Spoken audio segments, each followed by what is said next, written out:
Okay, recording. Okay, so our chapter is chapter 8, Socio-Emotional Development in Early Childhood, and my name is Jaslyn. My name is Julie. My name is Denise. My name is Maria. Okay. So my section is on emotion and development of the self.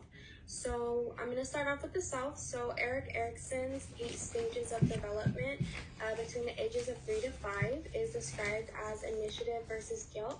And in this stage, children are going to start distinguishing themselves from others, and they're going to get a large portion of their personality from their parents, and they're going to closely identify with them. So their parents' like habits, their personality, their religion, they're going to get all of this from their parents. And then children at this age also become self-aware, and they gain a self-understanding. They start being able to distinguish themselves from others, like what they look like, their ethnicity, their hair color, their eye color, and they're going to start forming in-group and out-group. So children become aware of others' traits, what other children look like, and they understand that other children are going to look different from themselves, but also from each other. So they start forming individual identities for other people. And then, like I said before, they form their in-group and their out-group. So in-group is people who are like them. So these are going to be parents, extended family, people in the same religious group. Those are all going to be the in-group, and then out-group is just everybody else. Children are also becoming more socially aware. They recognize the behaviors that other children have and the consequences of actions, and they become more or less likely to repeat a behavior based on the reaction of other behaviors. So they're going to start learning the consequences of their actions, and they're also going to notice other children. What they do also have consequences. So if a child breaks something, or if a child hits another child, pinches, whatever it is, then the child is going to have a consequence, and they're going to realize that they don't want to experience the same consequence, so they're going to avoid similar behaviors. And in my interview with Professor Edelin, she said that her daughter tends to be very empathetic, and she understands what it would be like for someone to do something to her that she doesn't like, and it helps her avoid doing things to other people. She knows that they don't like the shoes of another kid, essentially. And then we have the emotional development. So in the book, it says that at the age of 15 to 18 months, children gain self-conscious emotions. And in order to do so, they first need to distinguish themselves from others, and then they need to understand when others are expressing emotions and why they're expressing such emotions. So maybe they see like another kid fall to the ground and like scrape their knee. They're going to see them crying, and they're going to know that it's because they fell on the ground, they scraped their knee. They're not just crying for no reason. And then children from 2 to 5, they learn to describe their emotions, so putting a name to what they're feeling. And children 4 to 5 gain an increased ability to then reflect on those emotions. So they're going to experience something, they're going to feel the emotion, they're going to think about why they felt the emotion, and then they're going to start thinking about how to resolve it. They also begin to manage their emotions in terms of social standards. Children learn to regulate their emotions, like self-soothing. Kids know that they can't cry forever. They know that they can't be angry forever, at least at this stage. Because in infancy, kids or babies are going to cry, and they can't really self-soothe. They need the help from their parents, to hold them, to pat their back, to feed them in order to resolve the behavior. But for little kids, they're going to start learning how to regulate it all by themselves, and they're going to find a way to self-soothe, whether that's maybe like taking a nap, or like finding their favorite toy, or having a snack that's going to help them resolve that behavior. And then also managing their emotions in terms of the social standards. They're going to notice that, like I said, if they cry and cry and cry, then other kids are going to start avoiding them because they've already learned how to regulate their emotions. So a child's emotions play a strong role in their success in their social relationships. Negative children are likely to not have strong relationships with peers as children with positive attitudes. So children who are typically pretty negative, maybe like having like poor behaviors all the time, like arguing or fighting with other kids, taking things that don't belong with them, maybe crying all the time, or having like just a negative attitude, their peers are going to start pull away from them. And then children who are a little bit more charismatic, who have positive attitudes, children who like to share and who like to play a lot more children are going to gravitate towards them. And in the book it talked about popular children versus unpopular children and social avoidance children. And popular isn't like in terms of like who's the most popular person or whatever. It's more like how children tend to gravitate towards their peers, and that a certain child is going to have a lot more friends in comparison to children who aren't as positive. Okay, and then we have moral development, and this involves thoughts, feelings, and behaviors regarding what people should and should not do in social interactions. So kids probably learn this from their parents or from their siblings, and they realize that they can't do something for no reason. There needs to be like a reason behind an action. So you can't hit your sibling just because you felt like it, because then there's a consequence to that action. And then both positive feelings such as empathy, sympathy, and self-esteem, and then negative feelings such as anger, shame, and guilt contribute to a child's moral development. So in infancy, children are going to experience pretty rudimentary emotions such as joy or anger, or sadness. They're going to experience kind of rudimentary emotions, but as they get older, they're starting to experience some more complex things like empathy, being able to put themselves in the shoes of another person, or shame or guilt, which is, like if they break something and they lie about it, then they're going to feel guilt for not telling the truth and for also breaking something. And then, according to Piaget, children from ages 4 to 7, they display a heteronormous morality, meaning that children think rules and unchangeable. So children are very like concrete thinkers. They think that something is the way that it is, like permanently, and there's no way to change rules or to modify them in any way. So in the example that I included at the bottom is children are going to perceive someone accidentally breaking like 10 plates versus like someone throwing a plate on the ground and breaking it on purpose. They're going to think that the person who broke the plates by accident is going to receive a much worse punishment than the person who threw the plate on the ground intentionally, because children have a hard time distinguishing or like understanding the intention behind something versus like the situation. So they're just looking at how much stuff is broken and they're saying, oh, that's like so much worse than there's just only a little bit of glass on the ground. And then we have gender, which is gender is a spectrum of identities related to masculinity and femininity based on social and cultural norms. And there's like a lot to gender. It's something that's still being studied and talked about.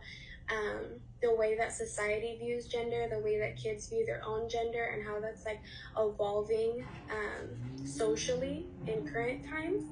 So gender identity is just a sense of being male or female, or in between, however you choose to express your identity. And then most children develop their sense of gender by the age of 3 years old. So by this time, children are starting to understand like those differences between themselves and their peers. And they're noticing that, boys are going to go to the boy bathroom and girls are going to go to the girl bathroom. And that's probably one of the first indicators that there are going to be differences between people who are born male and people who are born female. And of course, biology plays a role in development. Females are born with 2 X chromosomes, males are born with an XY chromosome, and that's obviously going to facilitate their development. Male and female children are going to develop differently, just biologically. And then, according to social psychologists, gender roles may not be rooted in physical differences, but rather differences in experiences. So children aren't just equating their gender differences based on like what bathroom the boys and the girls are going to, but they're also going to equate their own gender identity with experiences that are shared by the same group as them. So maybe for like a little boy, like his dad is like a blue collar worker, he does a construction or like mechanics or something like that, then someone were to say to him, oh, are you going to be a construction worker or a mechanic just like your dad? And they're going to think, oh, okay, so since my dad does this and I'm supposed to do this, that means I'm fitting into this category. And then the same thing for little girls, or maybe they'll get equated with their mom in like a stereotypical female role, like being a homemaker or a caretaker. So,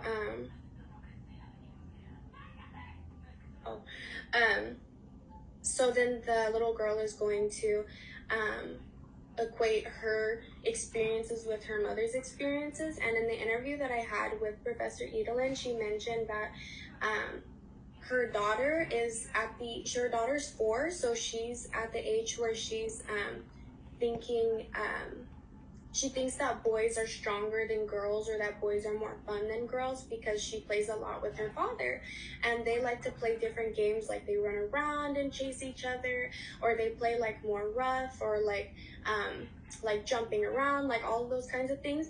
And when she plays with her mom, then it's a lot calmer, and she likes to play with like dolls, or maybe like watch movies together.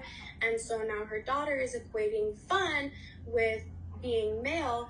And like I said before, that kids are very concrete thinkers, and up until they get a little bit older, they're going to think that things are just the way that they are. But their sense of identity is going to change as they get older, and of course the way that they express themselves is going to change as they get older.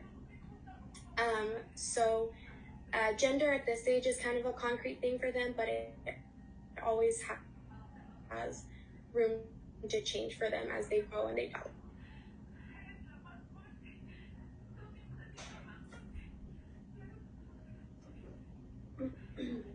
So my section is on parenting.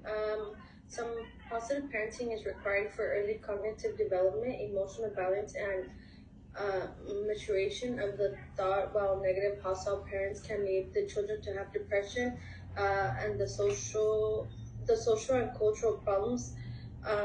For example, if you do not give a positive parenting to your children are most likely to end up in gangs, or end up in like drugs, or like anything that is like not good things practically.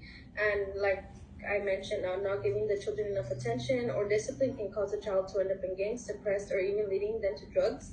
According to the book, half of the fathers and 1/4 of American mothers reported not spending enough time with their children.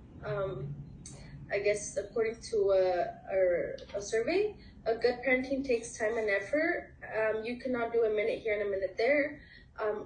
For example, you being on the phone with a family member or something, and your child wants your attention, and you're like, hey, give me a second, or give me a minute, and you stop and like, okay, you tell the person you're on the phone with, hey, give me a second, I'm gonna go attend my child, and then you go back to the call. So you're not giving the full attention to your child. So it's like you're giving him a minute here and a minute there. That's what it's kind of partially saying. There are different parenting styles. For example, there's authoritarian parenting, neglectful parenting, and indulgent parenting.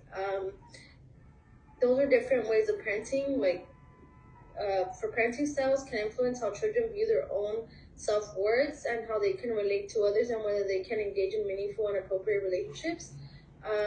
For example, if you don't give your child like a good influence. Your child will have like a very low esteem. They think that maybe everything could get to them, like any little thing they might take it the wrong way, just because you're not teaching them that everything what is said is not meant in a bad way.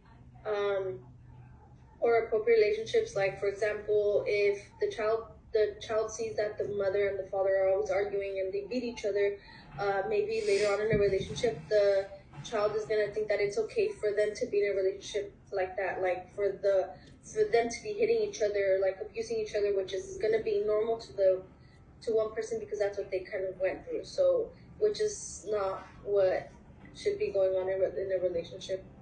Next slide, please.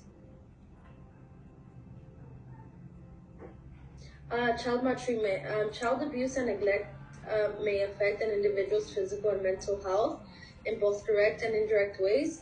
Maltreating during infancy and early childhood has been shown negatively affect the early brain development and turn contribute to negative behavioral health outcomes into adolescence and adulthood. For example, if you're being abused, it could be such as like verbal abuse. That could be an example of maybe your parents yelling at you all the time and not talking to you in a correct tone of voice, just yelling at you or telling you names or kind of like calling you out, like, oh, you're stupid, or calling you stuff like that can actually be very like traumatic for a child. The child's gonna be like, my mom called me stupid. It's okay for other people to call me stupid. And also, 91% of the children were abused by their parents, parent or both parents. Now, the law requires physicians and teachers to report suspected cases of abuse. For example, you're telling your friend like, hey, my parents hit me last night because I did something wrong, or my parents are fighting at the house and they beat each other up, and the teacher overhears that. They have to report that to the social services at school, and then social services will talk to your parents and let them know what's going on and what they kind of overheard. And obviously they're going to have to go through some like not treatment, but to some like do kind of like some classes if social services are not involved. And the causes of child maltreatment can lead the children to have poor emotions, regulation, attachment issues. They might also have problems with peer relations, difficulty in adapting in school, and many more psychological issues. For example, I did come from a family that obviously we went through different types of abuses. We went through physical, mental, and physical. I already said physical, like my dad would be my mom and stuff, so it kind of messed me up. And now going to school when I was in high school, I was not able to be in a regular setting like the other teenagers my age would. So what I did, my mom put me in an independent study school. It would just be me on my own and do my own work, just because I couldn't be in a setting where there was a lot of people. And it was really hard because now that I go to college, I feel like it's a lot harder because some classes do have a lot of students. So I'm still trying to adapt with that, and I mean, it's kind of hard till this day. And that's all for my slides.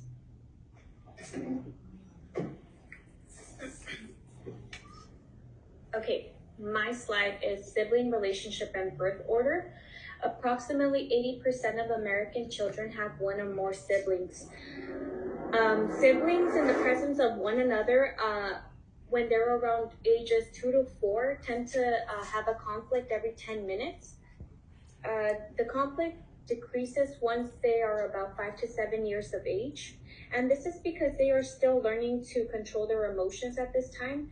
And usually aggressive behavior towards their siblings can mean that they're trying to look for attention from their parents. Parents who have children and encounter them on a verbal or physical conflict will do one of the following 3 things to them. And that would be intervene and try to help to resolve the conflict, or threaten the children to stop, or do nothing at all. Lori Kramer conducted a research of studies on siblings, developed a program titled More Fun with Sisters and Brothers.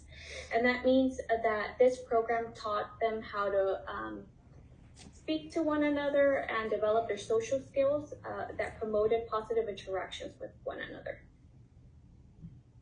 Lori Craner stated that if a parent does not interfere and lets the siblings continue with the conflict, it will escalate and it will not end in a good strategy. Parents should step in if there is a danger or a physical harm. They should speak to their children about their emotions and the conflict to come to a resolution where both children feel validated and understood. And this will prevent further arguments between one another. One study of 384 sibling pairs revealed that 65% of mothers and 75% of fathers showed favoritism towards one sibling, which means that one sibling will often feel resentment towards their parents or towards their sibling, and they might feel the sense of self-isolating to protect their emotions and to help themselves cope with feeling loneliness. Judy Doon, leading expert on sibling relation, would describe 3 important characteristics, and those characteristics are emotional quality of relationship, which means mixed feelings towards siblings, and that can mean if there's favoritism to one child and the other one is not receiving any attention, they might not really like to play with their sibling because they feel some type of envy towards them for being the favorite child of the family. Next one is familiarity and intimacy of relationship, and in this, children provide support to one another, and they often engage in playing and teasing one another and befriending one another. The third one is variation in sibling relationship, and this means environmental influences, behavior, and DNAs play a role as to why children might not get along or agree with one another. This means that maybe one of the childs will relate more towards the father and the other child will relate more towards the mother, and they'll adapt the characteristics or the way the parent carries themselves to the world. So one might be more introverted and the other one might be more extroverted. Next slide, please. The changing family in a changing society. The number of single parents in the US is staggering. Research Center's study concluded that out of 130 countries and territories, the US has the highest single parent living household. So this means that in the United States, almost a quarter of the US children under the age of 18. Working Parents in National Survey demonstrates that mothers are more involved than fathers. And it gave us a percentage that working mothers, which is a 60%, are more likely than fathers, 52%, to report that balancing work and family is difficult. Mothers, for the most part, are more involved with their children and their schedules and activities. And despite the mothers working the same amount as the fathers, they somehow still continue to be more involved with their children than the male. And children in divorced families, 40% of children are born to married parents and experience their parents to go through a divorce. Children from divorced families show poorer adjustment than their counterparts in non-divorced families. And what factors influence this individual to partake in a negative where am I trying to go with this? Like hang out with the wrong crowd, is because children will tend to want to hang out with the wrong crowd because they're getting some type of validation from them, and maybe they're not getting it at home, and they tend to join a gang so that way they feel like they belong somewhere. And children are more likely to have academic problems and less social responsibility. They tend to be more sexually active and have a higher chance in partaking in illicit drug use when they come from divorced parents. Should parents stay together for the sake of their children? I don't think parents should stay together for the sake of their children, because oftentimes when divorce is the final thought is because it should be a positive thing for your parents to divorce, because oftentimes divorce is coming from two parents not understanding one another emotionally, physically, and mentally. Sometimes, like Denise stated, her parents ended up being physical towards one another and the love wasn't there. I feel like on her side, she ended up being traumatized, and she ended up like having to live with this trauma that her parents caused her because they decided not to divorce. What factors influence an individual's child vulnerability to suffer negative consequences from living in a divorced family? Okay, so the negative. I stated it previously, and that was that they can become more sexually active, have a higher chance in partaking in illicit drug use.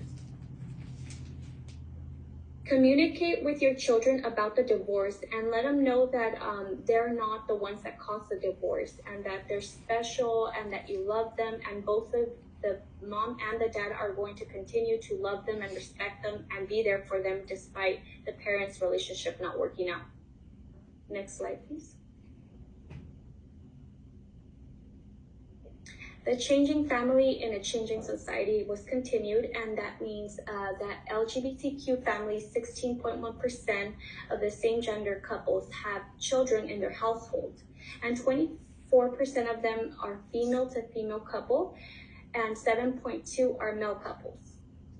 Gays and lesbians are choosing parenthood through donor insemination or adoption, and that is because if for whatever reason their relationship doesn't work, they do have they're able to keep the child, because before, when they would adopt a child, sometimes that child would go to foster care because they wouldn't come to an agreement as to who was going to stay with that child, since they didn't have any legal guardianship, or it wasn't the real child.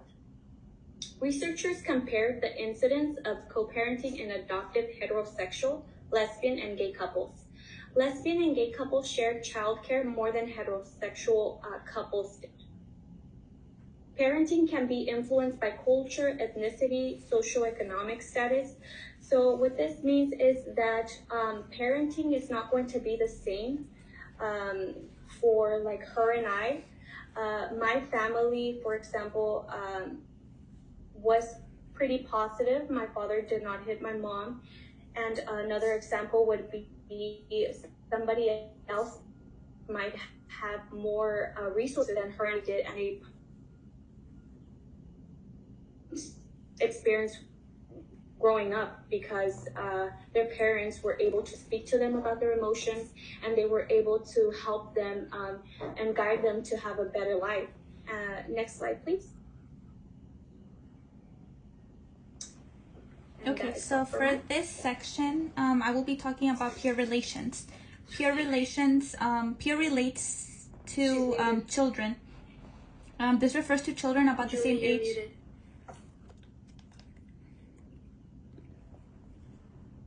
For this section, I will be talking about peer relations. Peer, the word peer refers to children about the same age and maturity level as themselves. They spend most of their time with their peer, within their peer group. Children who seem to be withdrawn are usually rejected by their peers. They often show signs of loneliness and fall risk of depression at a young age. This leads to a risk of multiple problems. Peers have a direct influence in children's behavior, both negative and positive. At the age of 3, children rather have playmates that are about the same sex, or rather than the opposite sex.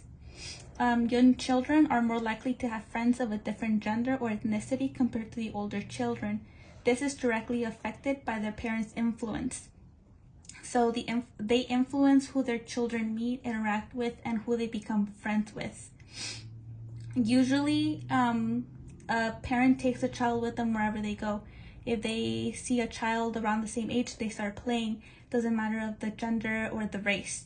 Then this changes at the age of 3, where they rather spend more time within somebody that is the same sex.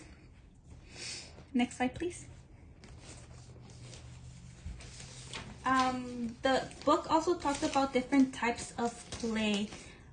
There was two comparisons. There was Freud and Erikson. They both stated that play helps children master anxieties and their conflicts.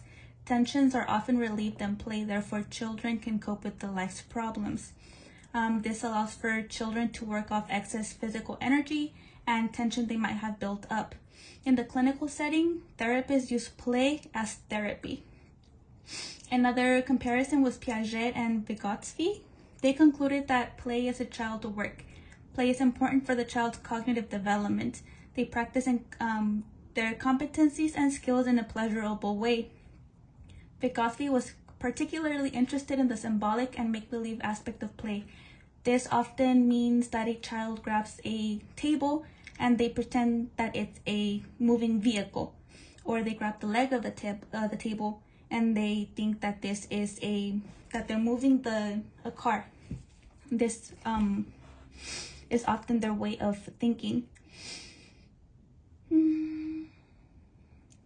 This also enhanced their imaginative play and their cognitive development and creative thinking. There are different types of play: sensory motor play, practice play, pretense symbolic, social play, and constructive play. I will be going into depth in all of them. Sensory motor play refers to a behavior that infants derive pleasure from. Practice play is a repetition of behavior when new skills are being learned. Pretense symbolic play occurs when a child transforms the physical environment into a symbol. Social play involves the interaction with their peers, and constructive play combines sensory motor and practice play with symbolic representation. On my interview, I interviewed a peer of mine. Her name is Lucy, and she was talking about her 3 and her 5-year-old daughter. I did ask her regarding the symbolic play, and she did say that her 3-year-old daughter uses the teacups, pretends that she's drinking tea from the teacups. She noticed that this hasn't gone away in her 5-year-old daughter either. So we can see that from a young age, it extends into their older age. And then after the 6th year, the book states that they no longer need that as play. Next slide, please.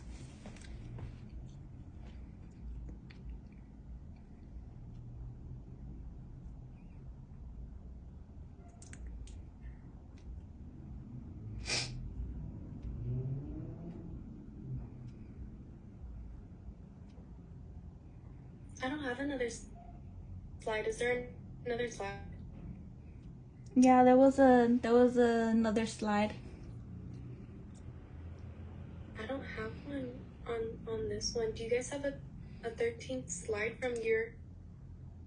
You can just No? leave it at that, and then I'll just talk about my last slide. Okay.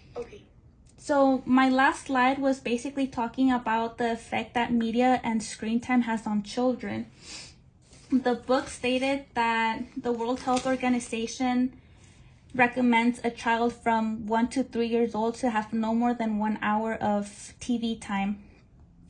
This would lead to them seeing inappropriate things on the televisions, including aggression in video games or aggression in movies that they might be watching. This surprisingly increased the percentage of aggressivity in a child, since they are being exposed to aggression through the TV in a number of different ways. Through GTA, also known as Grand Theft Auto, children are being bought these games by their parents, which leads to them becoming aggressive in a matter. Another game that was also mentioned to be aggressive was Mortal Kombat, and a variety of different Resident Evil video games. All these are being exposed to younger children, not just adolescents or even adults that still play the games. Another example that was being used as a positive influence in children was Sesame Street.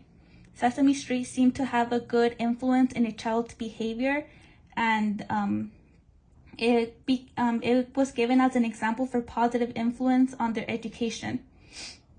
since children are being exposed to influential, I want to say, cartoons, shows, this brings a positive influence in their behavior rather than aggression, which can cause a variety of problems, as mentioned before.